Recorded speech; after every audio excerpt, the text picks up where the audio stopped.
Oke, sebelumnya izin perkenalan diri ya Kak. Kenalin aku Cindaga, biasa dipanggil Cinda dari Analisis Kimia 59. Maaf juga nih Kak, aku udah ganggu waktu istirahat Kakak. Oh, Eh, nggak di apa-apa. sini di sini aku meminta waktu Kakak sebentar untuk nanya-nanya nih Kak terkait Kakak kan udah kurang lebih 3 tahun lulus dari Ankim. Nah, aku mau ngulik nih sedikit tentang life after graduate Kakak selama 3 tahun terakhir ini. Nah, tapi sebelum itu, boleh nggak Kak, aku minta Kakak deskripsiin secara singkat terkait profil Kakak. Oke, makasih ya atas kesempatannya. Kenalin, nama aku Tamta Dwi Segian. Aku dari Analisis Kimia, Angkatan 56. Waktu itu masih sekolah vokasi ya. Nah, terus kalau sekarang ini aku udah kerja di salah satu perusahaan di bidang pangan di Indofood CBP Sukses Makmur yang ada di Cikarang.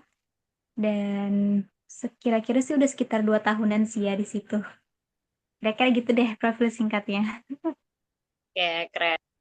Makasih ya Kak. Nah, aku mau nanya nih Kak, selama Kakak waktu awal-awal menjadi fresh graduate ini, apa sih Kak tantangan terbesar Kakak dalam menghadapi, dalam mencari pekerjaan gitu Kak?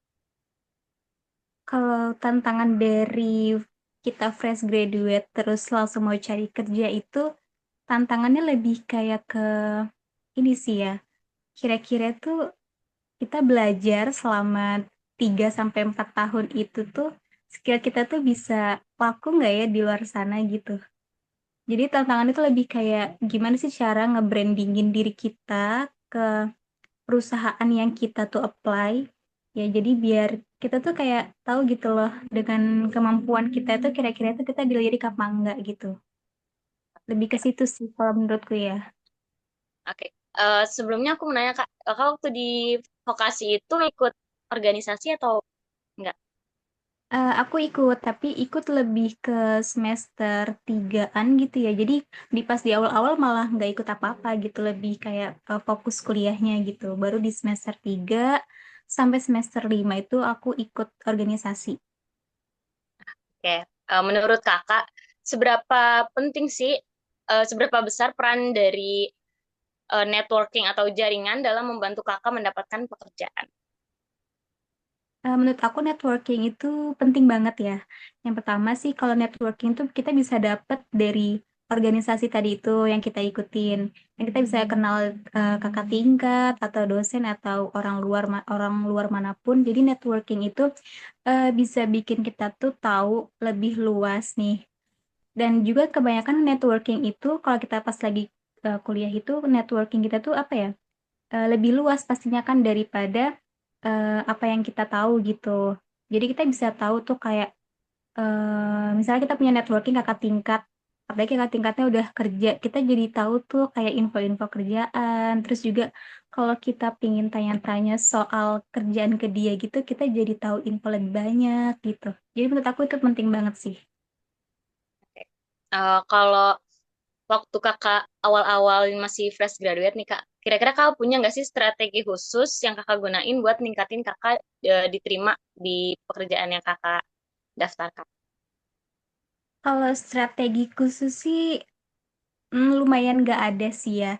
Cuman yang aku yakinin ya pas aku daftar kerja gitu, apply kerjaan itu adalah aku nggak pantang nyerah sih. Yang pertama pastinya kayak satu kayak apa namanya kayak satu hari nge-apply segini segini segini terus belum ada dipanggil jadi apply lagi gitu dan juga lebih dan juga ketika pas dapet nih sesi interviewnya gitu dari applyan yang kita kirimkan ke perusahaan gitu ya.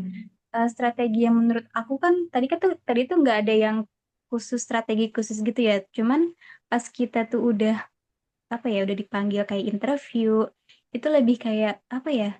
Lebih kayak nekenin di bagian komunikasi kitanya sih. Jadi itu yang kayak bikin apa ya bikin kita tuh oh apa namanya oh cocok nih gitu. Lebih di Oke, komunikasi sih kalau menurutku ya. oke Kak. Gini Kak, kan biasanya kita tuh sebagai mahasiswa atau fresh graduate itu punya ekspektasi yang kadang terlalu takut atau gimana di dunia pekerjaan ya Kak. Nah, Kakak kan udah masuk ke, udah ngalamin fase itu. Nah, aku mau nanya gimana sih Kak perbedaan antara ekspektasi Kakak sebelum mengalami memasuki dunia pekerjaan dan setelah memasuki dunia pekerjaan. Menurut aku ya, ketika aku waktu fresh graduate itu, emang bener sih rasa takut itu, takut waktu di interviewnya. Itu bener-bener takut banget sih. Tapi pas udah ngelewatin beberapa kali interview, sampai udah kerja di perusahaannya itu lebih kayak ke, sebenarnya interview itu lebih kayak ke ngulik-ngulik diri kita sendiri ya. Dan pas kita kerja juga, oh ternyata apa namanya, yang mereka tanyakan ke diri kita itu ternyata sebenarnya tuh apa namanya, sebenarnya tuh juga pas banget gitu. Mereka nanyain kira-kira kita tuh sanggup gak sih kalau bekerja di sini gitu, bekerja di bidang ini gitu. Tapi ternyata karena kita tuh fresh graduate itu kan kita pingin tahu ya, maksudnya kayak kita tuh rasa keingin tahuan kita tuh lebih tinggi banget ya. Jadi ya tetap aja tuh, walaupun kita takut tetap aja tuh berani-beraniin diri sampai akhirnya tuh kayak ya udah, oh ternyata kayak gini gitu. Jadi pengalaman sih jadi takutnya. Oke, setelah kakak masuk ke dunia pekerjaan, menurut kakak apa sih aspek yang harus kita perhatikan dalam menilai calon pekerja? Di perusahaan itu buat nilai kita tuh aspeknya apa aja gitu. Kalau menurutku aspek-aspek yang dinilai ya, aspek-aspek yang dinilai itu yang pertama kayak kita tuh menguasai skill. Kita menguasai skill yang udah kita pelajarin tuh. Kan biasanya kan kita juga apply kerjaan sesuai sama skill yang kita punya kan. Nah itu yang pertama itu tuh skillnya. Terus yang kedua aspek dari kayak komunikasinya. Kita tuh bisa nggak sih komunikasi sama pihak luar gitu. Komunikasi nggak harus yang formal-formal banget gitu juga enggak, cuman yang penting kayak nyambung gitu. Apa yang mau kita sampaikan tuh masuk. Terus yang ketiga itu aspek kayak rasa keinginan tahuan kita sih. Kan kita juga apa ya? Kita juga fresh graduate juga butuh kan yang namanya pekerjaan, dan jadinya keingin tahuan kita akan suatu pekerjaan yang kita lamar itu tuh kira-kira itu sekuat apa sih gitu. Jadi itu biasanya yang mereka nilai sih. Oke. Menurut sepengalaman kakak, kakak ini pernah gagal nggak dalam mendaftar pekerjaan dan kalau pernah itu gimana cara kakak menghadapi kegagalan tersebut? Oh itu aku pernah sih itu.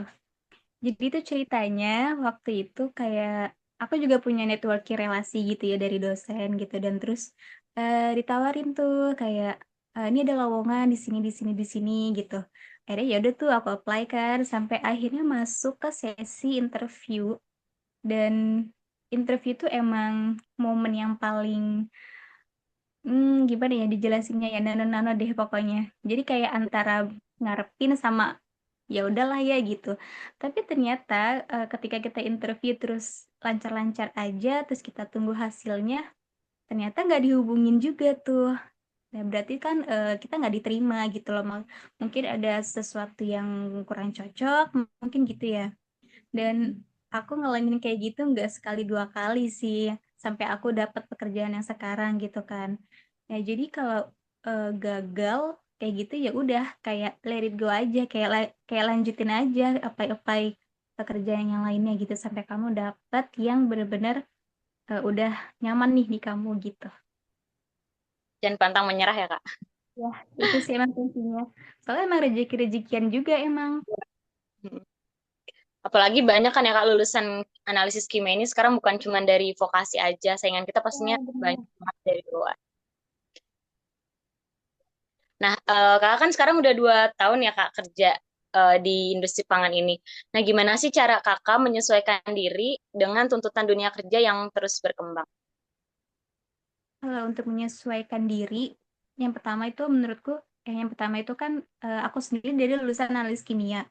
Analis kimia itu kan kayak lengkap, kayak banyak luas banget ya. Masa kimia yang kita pelajarin itu luas banget, dan aku kerja di bidang pangan gitu yang sebenarnya masih relate juga. Dan untuk cara aku untuk ngembangin diri aku, adalah aku juga masih terus belajar sih sampai aku juga lanjut kuliah lagi di bidang pangan. Jadi di situ sih aku nilainya ini buat pengembangan diri aku gitu loh. Jadi aku bisa belajar tentang dunia pangan yang lebih dalam lagi sambil aku masuk tuh ke bidang pangannya langsung gitu.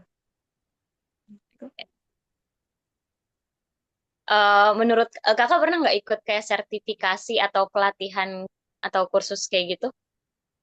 Pernah, kalau kayak gitu pernah dan itu emang luas banget sih pelatihan-pelatihan gitu kalau kita udah masuk dunia pekerjaan. Berarti penting ya kak ikut pelatihan sertifikasi kayak gitu. Menurut aku penting karena itu bisa nunjang pekerjaan kita juga. Dan biasanya kalau kita udah masuk ke dunia kerja gitu, suka ada tuh kayak pelatihan, sertifikasi yang emang kita tuh ditunjang dari perusahaan. Jadi tuh emang buat ningkatin value kita, keterampilan kita gitu. Jadi itu penting banget emang. Oke, terakhir nih kak, Eh, aku mau minta saran kakak buat eh, fresh graduate biar bisa relevan dan kompetitif saat mendaftar di dunia. Em, ke- kalau saran dari aku ya lebih ke sekarang Cidaga semester berapa sih ya? Kalau boleh tahu. Semester 6 kak. Semester 6 ya, berarti sebentar lagi ya, 2 semester lagi ya. Kalau menurut aku ya, selama aku kuliah tuh bener-bener kayak nggak terpikirkan gitu. Aku mau kerja di mana gitu, mau kerja di bidang apa gitu loh. Karena bener-bener emang cuma kayak kayak nikmatin aja gitu flow-nya awalnya gitu ya. Cuman setelah udah di semester akhir tuh kayak oh kayaknya nggak bisa nih kalau kalau apa namanya kalau stuck gini-gini aja gitu harus tahu nih tujuannya mau kemana gitu. Nah terus kenapa juga aku tuh jadinya ke pangan karena emang awalnya tuh aku tuh suka banget ya pelajaran kayak pangan-panganan di kimia analis itu kan ada ya kayak analisis pangan tuh ada kan ya. Nah di situ tuh aku ngerasa kayaknya ini tuh cocok buat aku gitu dan akhirnya tuh eh apa ya yang aku tonjolin yang apa ya yang skill yang aku tonjolin ketika aku daftar pekerjaan itu ya itu aku percaya kalau skill aku itu bisa di sini gitu ketika aku ngelamar di perusahaan ini gitu dan terus supaya relevan lagi juga itu menurut aku juga banyak-banyakin relasi gitu kayak Cindaga kayak kenal sama kakak tingkat yang udah kerja gitu kayak tanya-tanya gitu. Kira-kira tuh kalau apply pekerjaan di sini-sini tuh gimana gitu. Yang pertama tentu skill, yang kedua tuh relasi, ya termasuk networking juga ya. Dan terus juga mulai dari sekarang tuh kayaknya emang harus belajar komunikasi sih menurutku ya.